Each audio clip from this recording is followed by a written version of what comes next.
আমার গ্রামের মানুষ ঠিক করবে।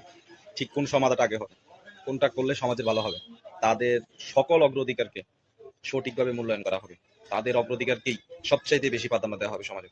তাদের প্রিয় ৪ নং ওয়ার্ডবাসী, আসসালামু আলাইকুম। নির্বাচনের আগে প্রতিশ্রুতি নয়, আপনার মতামত চাই।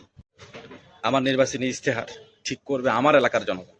তাদের চাওয়াতেই হবে আমাদের নির্বাচনী ইস্তেহার। তারা কি চায়, সমাজে কি কি দিক উন্নয়ন করা দরকার, যুব সমাজ থেকে শুরু করে বৃদ্ধ পর্যন্ত কাদের কি ধরনের চাহিদা আছে, সকল চাহিদা নিয়েই হবে আমাদের এই নির্বাচনী ইস্তেহার। অতএব সমাজের মানুষের মূল্যায়নই হবে সবচেয়ে বড়। তার আমার গ্রামের মানুষ ঠিক করবে। ঠিক কোন সমাধানটা আগে হবে, কোনটা করলে সমাজে ভালো হবে, তাদের সকল অগ্রাধিকারকে সঠিকভাবে মূল্যায়ন করা হবে। তাদের অগ্রাধিকারকেই সবচাইতে বেশি প্রাধান্য দেওয়া হবে সমাজে।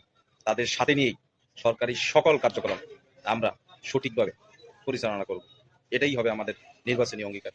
তাদের সাথে নিয়ে, তাদের পরামর্শে হবে আমাদের এই পথ চলা।